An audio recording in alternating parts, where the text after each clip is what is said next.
नमस्कार, जय हिंद। आप सभी का स्वागत है करण चाचा की इस एपिसोड में। आइए आज देखते हैं कि 22 जुलाई को हमारे लिए क्या इंपॉर्टेंट रहा होगा न्यूज़पेपर में।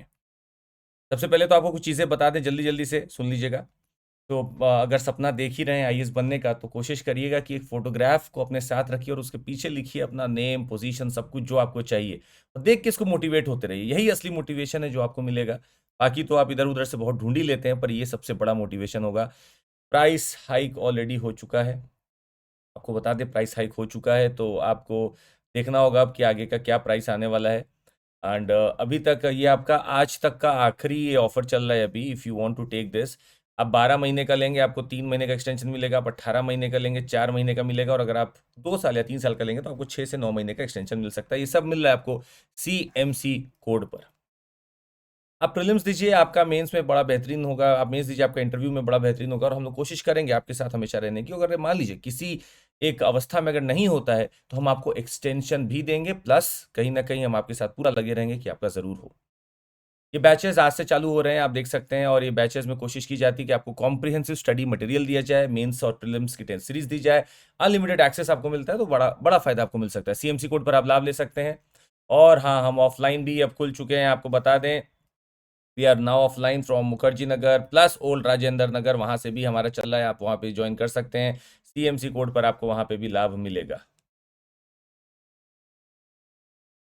आइए देखते हैं पहला टॉपिक आज के लिए क्या था, और चालू करने से पहले हो जाए एक सुविचार। कहा जाता है कि अनो भद्रा क्रतो यंतु विश्वतः, let positivity only come from all the side. और जितना पॉजिटिविटी आएगी उतना ही बेहतर रहेगा हम सभी के लिए। पहला आप सभी के सामने प्रश्न है, लेट्स सी। यह टॉपिक है, Modi raises aspirations of Tamils with Ranil. अब आपके पास एक थीम ऑलरेडी लिखा होगा, इंडिया और श्रीलंका का। कृपया करके वो थीम निकालिए। इंडिया और श्रीलंका का थीम ऑलरेडी लिखा होगा, प्लीज उस थीम को निकालिए। और आइए देखते हैं कि हम लोग क्या इसमें देख सकते हैं। काफी दिन से बात तो चली रही है, और 13th अमेंडमेंट का जब जब जिक्र होता है आपके दिमाग में आ जाना चाहिए इंडिया श्रीलंका के लिए है ये 13th अमेंडमेंट की बात। जो कि क्या करने वाला है, devolution of power. Devolution of power कहां पे, the areas which have got majority of your Tamils. तो तमिल मेजॉरिटी एरिया के लिए डेवोल्यूशन ऑफ पावर की बात की जा रही है। और अभी क्या हुआ है, जो वहां के प्रेसिडेंट हैं श्रीलंका के, Wickremesinghe ji, Ranil Wickremesinghe ji, he has arrived in India and is meeting honourable prime minister. तो प्राइम मिनिस्टर साहब ने यही बोला कि let's have some work, some implementation of the 13th Amendment come through. Also, I would like to give you some facts here. If you see this map right now, you can see that ये पूरा जो green वाला portion है, that is the Sinhalese. The Sinhalese, these are the Sinhalese Buddhists, and these are the majority there. But if you see the northern part, this whole northern part, plus somewhat central part, these are the parts where we have got Sri Lankan Tamils in the north and the Indian Tamils in the center of it. And they almost constitute, as per the latest fact I have, they constitute somewhere around 7 to 8% of the Sri Lankan population. This was a 2018 report where they were said that they were around 5.5% of the Sri Lankan population. But today they are somewhere around 7 to 8% of the population there. So the problem is, the people there want a devolution of power so that they can try to manage themselves, rule themselves, which Sri Lanka, of course, is trying to deny. So this is what is being done via this 13th amendment. Not only 13th, there is a 13th plus amendment also that is in vogue, which wants the devolution, effective power to be given to the state and the provinces, and the work according to it. Also, India, Sri Lanka have a long history of cultural, religious, and trade ties dating back to the ancient times. Now, this I think we can understand via our IR triangle, the historical ties that we have got here, the cultural ties that we have got here, plus the economic ties that India and Sri Lanka share. Now, I must tell you here, India is Sri Lanka's third largest export destination, and more than 60% of Sri Lanka's exports, they enjoy the benefits of the India-Sri Lanka Free Trade Agreement. So we already have a free trade agreement and our economic ties are increasing. I would like you to comment below, what do you feel is the trade volume? हमने आपको पहले भी बताया हुआ है, आज फिर से आपसे पूछना चाहेंगे, आपको क्या लगता है ट्रेड वॉल्यूम बिटवीन इंडिया और श्रीलंका कितना है, कितना होना चाहिए? FDI की अगर बात की जाए, FDI from India amounted to around $1.7 billion over the years from 2005 to 2019. मतलब from India, that's something that we are trying to help Sri Lanka. और अभी की बात आपको बता दें, श्रीलंका जिस डेट क्राइसिस से निकल रहा है, उस डेट क्राइसिस में मदद करने के लिए आईएमएफ का एक पैकेज चाहिए था, जिसके लिए गारंटर चाहिए थे, और भारत और जापान सबसे पहले आके देते हैं। भारत सबसे पहले देता है, चाइना तो बहुत बाद में आता है। हमारे बीच में डिफेंस कोऑपरेशन भी है, हम लोग ज्वाइंट मिलिट्री एक्सरसाइज भी करते हैं, जैसे आपका मित्र शक्ति है और स्लेनेक्स है, दैट वी डू। तो ठीक ठाक हमारे बीच में रिलेशनशिप है। हाँ, इरिटेंट्स भी हैं, ऐसा नहीं कि इरिटेंट्स हमारे बीच में नहीं है। तो अगर आपके पास कुछ चीजें होंगी as a boosting factor of your diplomacies, तो कुछ ना कुछ इसको खराब करने के लिए हमारे पास, जैसे कि आपका होता है killing of the fisherman, killing of the fisherman number 1। Then China का प्रेजेंस श्रीलंका में बहुत बड़ा एक खतरा बना हुआ है। तीसरा, आप वहां पे तमिल्स के लिए अभी भी पावर डिवॉल्व नहीं कर रहे हैं, again a problem for us. Then वहां का जो भी आप देख सकते हैं, may be any political party that comes there, बड़ा डाइसी सा रखते हैं वो हमारे साथ संबंध, कभी हाँ करते कभी ना करते हैं, तो बिल्कुल एकदम साइन वेव की तरह वो लोग संबंध रखते हैं। Plus there were certain projects that were denied to the country which we should have got. ये लोग जानबूझ के अपना टेरिटरी चाइना को दे रहे हैं, जैसे हम्बन टोटा वाला, जहां पे वो काफी कुछ कर सकता है, हमारा नुकसान कर सकता है। तो ये लगभग चीजें चल रही हैं, और ये इरिटेंट्स हैं हमारे और श्रीलंका के बीच में। इन सब के बीच में अगर मुलाकात हुई है, तो बात तो कुछ आगे बढ़ सकती है कि कैसे इन एरियाज को सॉल्व किया जाए, और यहाँ पे कैसे जो तमिल एरियाज हैं यहाँ पे, या जहाँ पे आपके इंडियन तमिल और श्रीलंकन तमिल रहते हैं, इनको कैसे डिवॉल्व किया जाए पावर को, इसके ऊपर बात जरूर होगी। आइए आगे बढ़ते हैं अगले टॉपिक की तरफ। अब ये देखिए इंटरनेशनल ऑर्डर है, और आपको ये सब पता है कि what we have talked about, what we are discussing here, ये सब आपको पता है। Ukraine has started using US cluster munitions on battlefield, White House. मतलब ऑलरेडी क्लस्टर म्यूनिशंस यूज होने लगे हैं। तो क्लस्टर म्यूनिशंस क्या थे, हमने आपको बताया था एक दिन, अगर आपको याद हो तो। Cluster munitions are such bomb, ये इतने बड़े बड़े बॉम्ब होते हैं कि जब गिरते हैं तो इनके पीछे का ये जो गेट है खुल जाता है, और जैसे ही खुल जाता है तो इसमें से बहुत सारे बॉम्बलेट्स गिरते हैं बाहर, बहुत सारे बॉम्बलेट्स गिरते हैं बाहर, और वो कहीं भी जाके वर्षा एकदम होगी बॉम्बलेट्स की, rain would happen and they would fall anywhere, कहीं भी गिर सकते हैं जाके।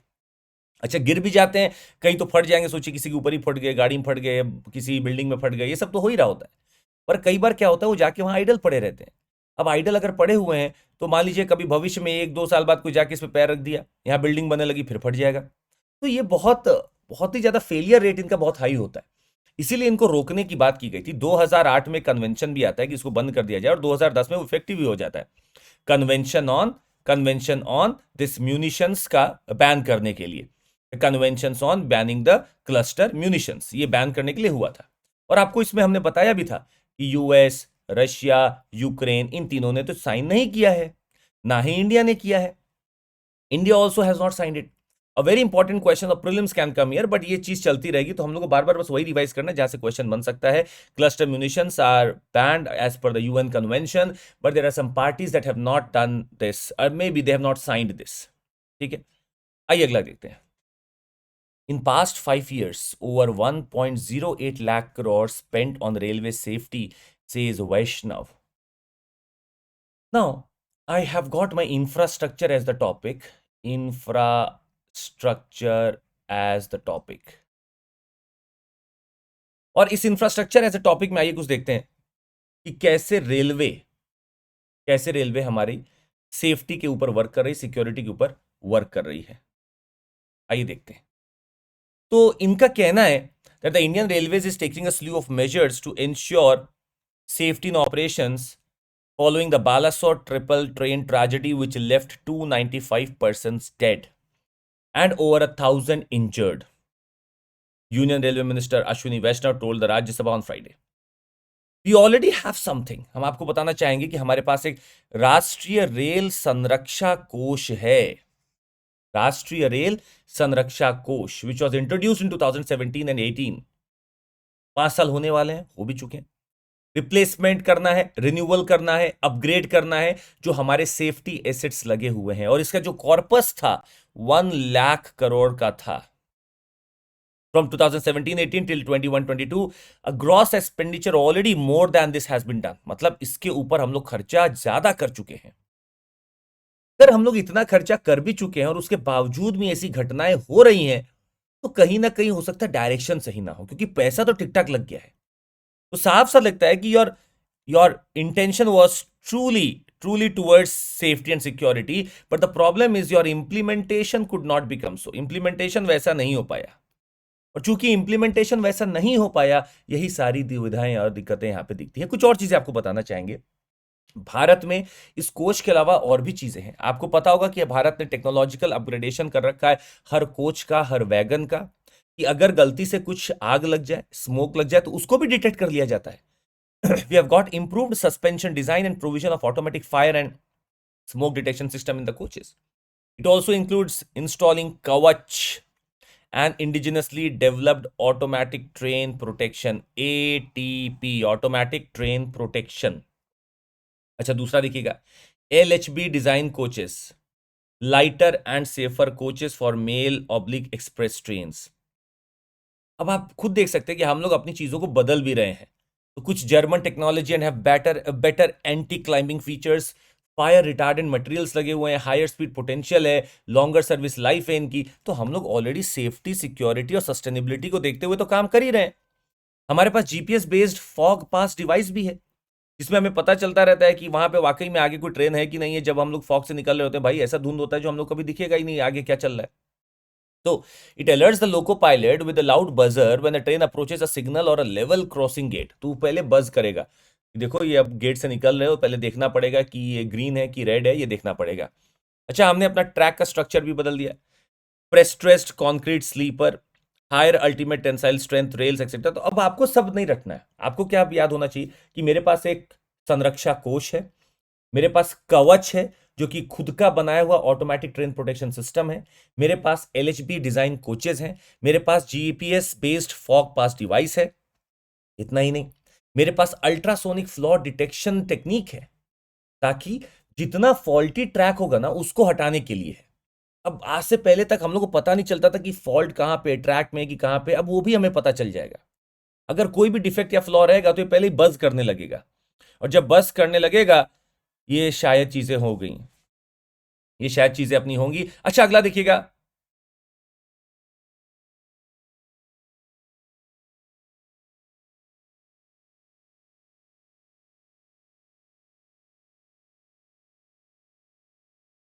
Mechanisation of track maintenance, a system to automate and optimise track maintenance.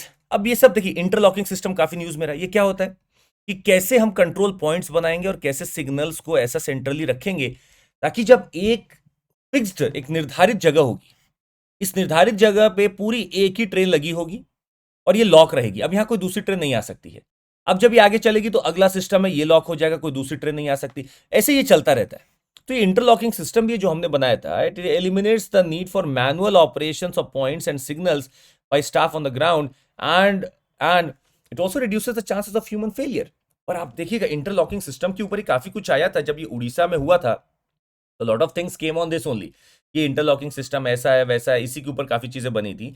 Elimination of unmanned level crossings, unmanned level crossings are being eliminated progressively by closing, merging, manning और providing subways, road, under sub bridges. अब एक बात बिल्कुल ठीक है, हम लोगों की जो क्रॉसिंग्स होती थी उनको हम लोग को लगभग ऐसा, पहले तो है कि ब्रिज सबसे पहले बन जाना चाहिए। We must provide some subways और द ब्रिजेस, और इसके ऊपर काफी काम चला है, अच्छा खासा काम चला है। लगभग आप जो मेजर रूट्स देखेंगे वहां पे आप देखेंगे कि the train does not stop now, it has either it has a bridge for the roads और it has a subway for the road, ये सब बन चुका है यहाँ पे। तो ये सब चीजें हम लोग तो कर ही रहे थे। अच्छा, इसके बारे में दो तीन चीजें और हमें पता होनी चाहिए। Do we have some committee that speaks of railway safety? Yes, Kakodkar committee, नाम सुना होगा आपने, ककोडकर कमिटी। भाई 2012 में कमिटी आ रही है, creating a statutory railway safety authority, setting up of a non-lapsable Rashtriya Rail Sanraksha Kosh of rupees 1 lakh crores over 5 years or over 5 years of safety works, adopting advanced technologies for track maintenance and inspection। मतलब इन्होंने बोला था कि भाई आपको एक तो railway safety authority बनानी चाहिए। नॉन लैप्सेबल राष्ट्रीय रेल संरक्षा कोष देखिए बन गया। नॉन लैप्सेबल का क्या मतलब है? आप भले ही पैसा यूज मत करिए, वो पैसा उसी कोष में पड़ा रहेगा अगले साल के लिए, ना कि वापस मिनिस्ट्री को जाएगा। ह्यूमन रिसोर्स डेवलपमेंट को अच्छा करिए। Ensuring independent accident investigation, very important. अगर कोई एक्सीडेंट गलती से हो भी गया तो आप उसको जो इन्वेस्टिगेट कराइए वो ठीक ठाक तरीके से कराइए, तभी हो पाएगा। अच्छा, 2014 में फिर विवेक देब्रॉय कमेटी आती है। इन्होंने ही बोला था कि रेलवे बजट को अलग कर दो from the general budget, and things happened. Outsourcing the non core activities, क्यों रेलवे को आप कोर एक्टिविटीज में या नॉन कोर एक्टिविटीज में रखे हो? Let's only have the core activities being done by the railways, non core को बाहर छोड़ो और एक railway infrastructure authority of India बनाओ। तो खकोड़कर साहब ने क्या बोला था? खकोड़कर साहब ने बोला था स्टैट्यूटरी रेलवे सेफ्टी अथॉरिटी, और विवेक देब्रॉय साहब ने बोला था railway infrastructure authority of India. अच्छा, एक विनोद राय कमेटी भी थी 2015। अब आप सोच सकते हैं 12, 14, 15 ये सारी कमिटीज आती जा रही हैं, एंड ही आल्सो वांटेड कि रेलवे सेफ्टी अथॉरिटी होनी चाहिए। Setting up of railway accident investigation board, तो दोनों का रिपीट हो गया पॉइंट। भाई ककोड़कर साहब ने बोला था रेलवे सेफ्टी अथॉरिटी और बोला था कि इन्वेस्टिगेशन होना चाहिए, पॉइंट रिपीट हो गया। Creating a separate railway infrastructure company, ये बोल दिया था आपका इन्होंने विवेक देब्रॉय साहब ने कि रेलवे इंफ्रास्ट्रक्चर अथॉरिटी बनानी चाहिए, इन्होंने बोला रेलवे इंफ्रास्ट्रक्चर कंपनी बनानी चाहिए। तो लगभग चीजें हमारे पास वे फॉरवर्ड में लिखी होनी चाहिए कि now it is high time that we must have a railway safety authority, plus let me change the colour, plus हमारे पास एक होना चाहिए railway accident investigation board, plus railway infrastructure authority और कंपनी। ये हमारे पास अलग से होनी चाहिए जो कि वर्क करती रहे और ये इंडिपेंडेंट हो, किसी का इस पर प्रेशर ना हो, तब ये बेहतर वर्क कर पाएगी। तो इस बार I have a great hunch feeling कि हो सकता है ये आ जाए। नहीं तो हो सकता है पीटी के लिए वो आपसे कुछ डेंसिटी या उसके बारे में पूछेंगे, हम लोग वो भी डिस्कस करेंगे धीरे धीरे आगे चल के।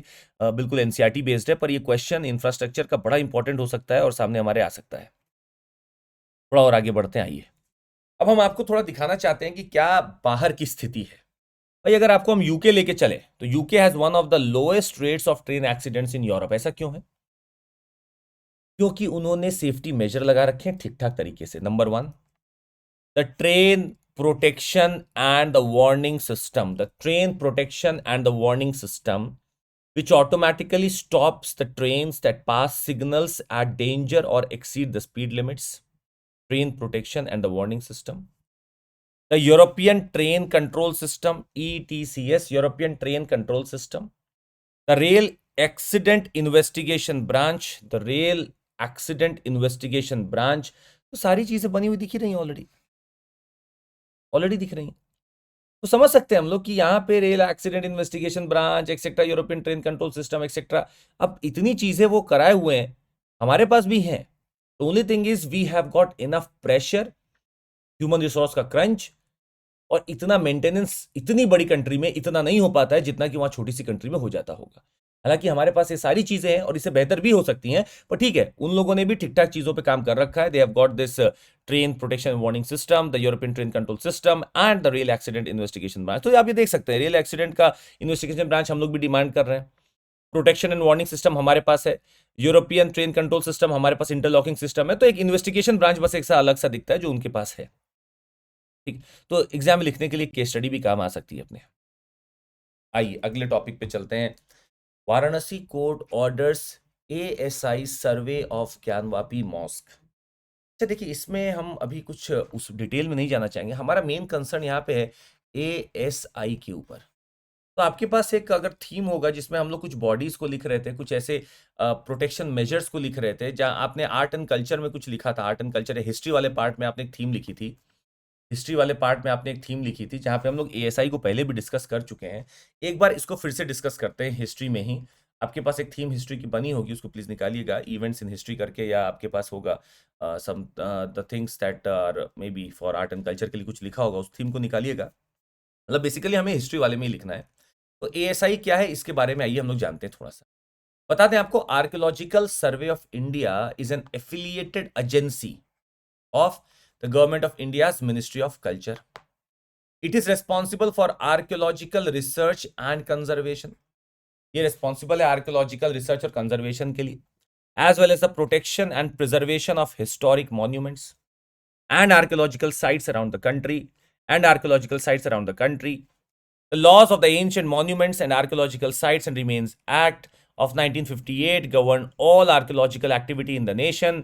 तो लगभग सारे जो है आर्कियोलॉजिकल एक्टिविटी हो रहे हैं, the archaeological sites and remains act of 1958 they govern all archaeological activity in the nation.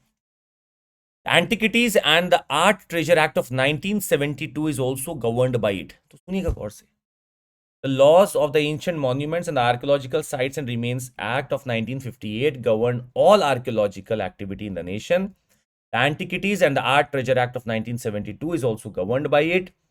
It was created in 1861, याद रखिएगा 1861, by Alexander Cunningham, a British army engineer with a particular interest in the Indian archaeology.